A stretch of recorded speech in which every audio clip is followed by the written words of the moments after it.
I was tracking down a fugitive who had skipped out on his bail one time. He was known to be armed and dangerous and had a history of violent behavior, but I was determined to bring him in and make sure that he faced justice. I had received a tip that he was hiding out in an old and abandoned warehouse on the outskirts of town. I had done my research and knew that indeed the warehouse had been empty for quite a while, and it was in a state of disrepair. As I made my way towards the warehouse, my heart was pounding with a mixture of fear and adrenaline. I knew that this was going to be a dangerous situation and that I needed to be on high alert. When I arrived at the warehouse, I could see that it was even more run down than I had anticipated. The windows were boarded up and the doors were rusted shut, but I had a really good idea that the fugitive was inside, so I had to find a way in. I circled around the perimeter of the building, looking for any weak spots or openings, and that's when I spotted a broken window on the second floor. It was a risky move, but I didn't have any other options. I climbed up the side of the building using the rusted metal pipes as handholds. When I reached the broken window, I hesitated for a moment, wondering if I was making a mistake. But then I heard a noise from inside of the warehouse, and I knew that I had to act quickly. I pushed my way through the window, ignoring the pain as the broken glass cut into my skin. As I made my way through the dark, dusty interior of the warehouse, I could hear the sound of footsteps in the distance. I knew that I was getting closer to the fugitive, but I could also sense that danger was lurking around every corner. And that's when I saw him. He was standing at the far end of the warehouse, holding a gun in his hand. He was covered in sweat and dirt and had a wild look in his eyes. I knew that I had to act quickly. I drew my own weapon and called out to him, telling him to surrender and come with me peacefully, but he just laughed and continued to aim his gun at me. I dove to the side, narrowly avoiding the bullet as it whizzed past my ear. I fired back, hitting him in the shoulder. He screamed in pain but still refused to give up.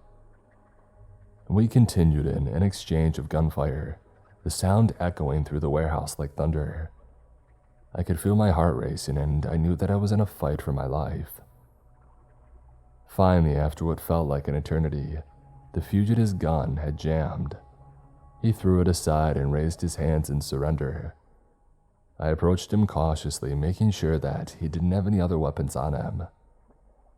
As I handcuffed him and let him out of the warehouse, I couldn't help but feel the sense of relief. The danger was over, and I had successfully apprehended the fugitive. Until the next one.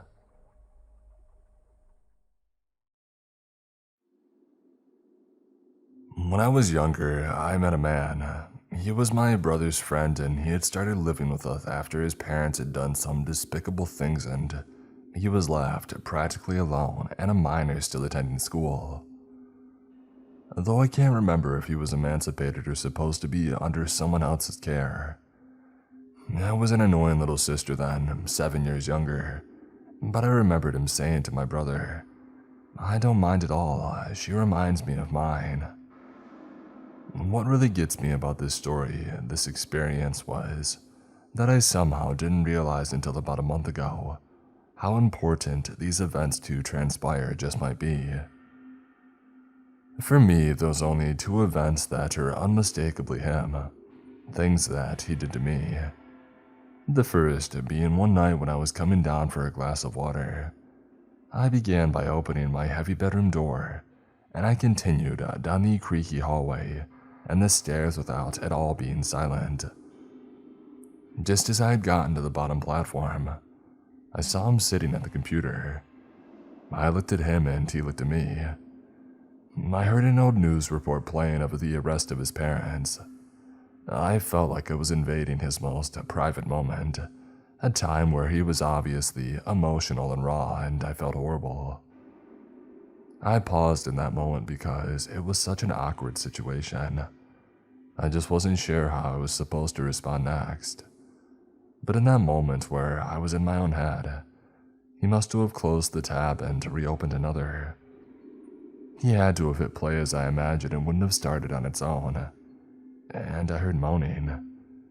He just stared at me, And I'm now even deeper in my own head like, is this happening? It must have been an accident. And I finally got the sense in me to go back to my room. I can't remember if I ever told anyone that at the time. I dismissed it as an accident. The second one happened just as I had got out of school. I went up to my room to find my bubble-back TV was missing. My brother took it all the time either as his own perceived punishment or because he wanted to use it for whatever reason. So I started by storming into his room and demanding where it was. The prong in my screw-on cable cord was getting bad and it was such a hassle to set up again and again, I was aggravated. He tells me that he has no idea and that he couldn't care less. So confused, I'm now wondering who else would take it. I'm not grounded and my brother doesn't have it. Could it be his friend? I go to his room and I knock. He sounds upset and I ask if he took it. Through the door, he said that he did. And going back to my aggravated state, I open it up to see it sitting on the ground, seemingly unused. I then angrily say, "Why did you take my TV?" And before I know it, he's bum rushing me into a wall and he lifts me higher up by the throat.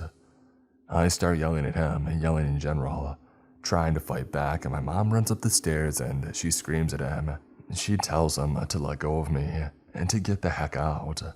As my brother comes out of his room with the most puzzled look on his face like, "What are you doing?"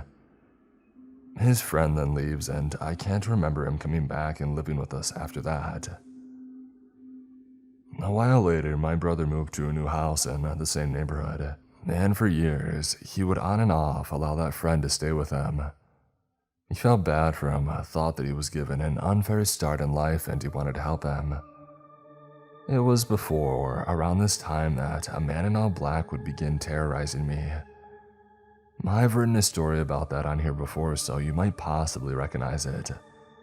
But it all started on Hallows Eve when I was in 5th grade. It's exhausting to go through all of this again, truthfully. It was something that apparently my mind tried to downplay, dismiss, and forget for a while. But recently in therapy, I was forced to really face it, to realize it was the origin of who I am today. So, I'm going to try to briefly explain what happened, without leaving too many details out. There was a knock on the door while I was home alone. It was the middle of the night and I grew up watching Forensic Files, Law & Order, SVU, etc. So I was just naturally like, yeah, I don't want to open this. But like all the dumb characters in horror movies who die in the beginning, I did. I opened the door and no one was there, so I stepped out onto the porch to look and see if they were leaving, because of the moment I had taken to decide, but there was no one there. At first, I thought nothing of it, one of my brother's friends or something. But sometime later, I was sitting on the couch and from there, I saw something dark flash past the kitchen window. It was quick, but I kept thinking, probably just my brother or his friends are playing a prank and maybe it's just nothing. I had no idea, but I was definitely creeped out. As I sat there, I just had this feeling of being watched, like my senses were telling me something was off. But that didn't prepare me for when I looked up, and amidst the slight glow of the backyard, I saw the outline of a man in black standing in the window. In the case of fight or flight, freeze or fawn, I froze. And that was when I watched as he lightly knocked on the window and did a close finger wave like you would to a child. And then he just disappears. And to summarize what happened when my family came home, it wasn't my brother, and they were more than convinced that it was a prank. There are more details surrounding these more important events and what had transpired between them and my previously written story. But what matters is that it never really stopped after that. Any time that I was home alone or it was late at night, he was there, dressed entirely head to toe in black, so I've never been so sure of his age, race, and nothing. There were phone calls that started at some point, but they would only be silence or a quick breath. And even though I lived in a house of people, it seemed that it only happened to me. My mom had picked up these silent phone calls, but there she would hang up quickly, and she assumed nothing of it. And then the next real event happened. I was again home alone. It was a Friday, I remember, because my friends were at a school football game that I didn't have a ride for. Around that time, things had kind of slowed down with the man. It seemed like he was coming around and just staring at my house from the backyard far less often. So I was actually feeling pretty relaxed at the time, considering everything. I was watching the TV show House, and out of the corner of my eye, I saw a dark, sudden flash. My stomach dropped. My heart was pounding like a drum. Everything went quiet. I had muted the TV, and it was almost like a who blinks first scenario, because whoever or whatever it was making no noise. An eternity had passed in a series of seconds to minutes, until reality came back with the sound of a doorknob. I heard it jiggling. From deafening silence to hearing the unexpected sound of the figurative pin dropping, my stress response chose correctly for the first time, and I ran. I grabbed my phone, left everything else, and went right out of the door. I didn't stop until I reached the other side of town. There, I remember laying underneath the streetlight, thinking that this was it, the day it was all building up to. I had been sleeping with a knife under my pillow, being unbelieved for years at this point, and it all led to this. It was either an attempt or he wasn't done with me yet. He could be coming at any moment, or his very next opportunity. I took those seconds to try to gather my thoughts, catch my breath, and then I called my mom. She was out at the bar with her boyfriend at the time, so they picked me up and we all went back home. Her boyfriend made us stay in the car, and the only thing different than how we had left it was the back door being wide open. It was a complicated antique door and not easily opened even when it was unlocked. So that should have been a huge worry in and of itself, but of course, they dismissed that too. They said that it must have been the cat. Seriously, the most concerning thing for me, though, was that nothing was taken. Most people would naturally first assume it must have been a burglar, but no, nothing was taken. And at the time, there was just a basement full of expensive tools and equipment, as my mom and her boyfriend were flipping houses. And yet not a single thing was gone. There was more than enough time too. From my leaving the house to coming back had to be about 30 minutes or so. Sometime after that event, my neighbor then experienced something too. While sitting on his patio with his girlfriend, a man in all black started approaching them from the yard of an abandoned home. My neighbor told him to stop, and he didn't. And then he pulled out his gun, said to stop, and he didn't. So my neighbor then fired at the ground, and in that moment, he must have decided that it wasn't worth it because he ran off, tripping over a branch on his way out. That was around the same time that he stopped coming around. But now, as I previously mentioned, therapy has forced me to face this and try to process it. During the time of these events, naturally, I spent so much time wondering who it could be and why. What, to kidnap me, to kill me, to do something unspeakable. But I never got any answers from the world, time, or myself. Until possibly now. My brother's friend. After all these events that had transpired, and while sleeping in my brother's car, he did something horrifying. He set himself up along a levee. At first, just himself and a notebook, and he would watch people as they walked by. They went along with their day unsuspecting, as he would make a record of everyone that he saw. Hair color, what they were wearing, race, gender, age, range, how long they were there, how often, with someone, or were they alone. And then one day, with a knife in hand, he pulled a woman off the levee and into a nearby wooded area. She was able to fight him off, and she got away, but not unscathed. He had slashed her arm, and I can't even imagine the horror she went through in those moments. Following that, I'm not sure how they found him, or how they knew about the notebook, but the only address they had from him was my brother's and ours. State and local police, as well as, I believe, possibly a U.S. Marshal, It was a branch of law enforcement I remember being high up and unusual. They came to my door in a sudden swarm. They had banged at my door as I had opened. A cop slammed me against the door with his forearm and told me to stay back. I was absolutely clueless to what was happening, but it started to click when my brother's friend was being walked out in handcuffs from my brother's home.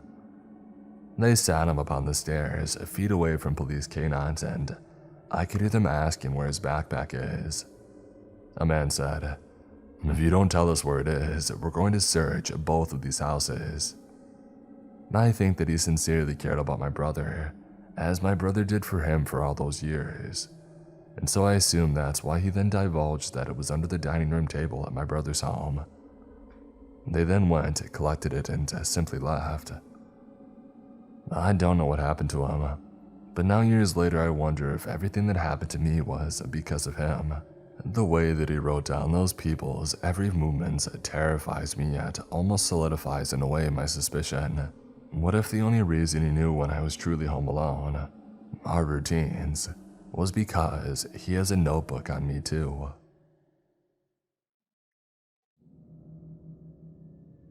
Okay, so I'm not conventionally pretty or classically pretty either.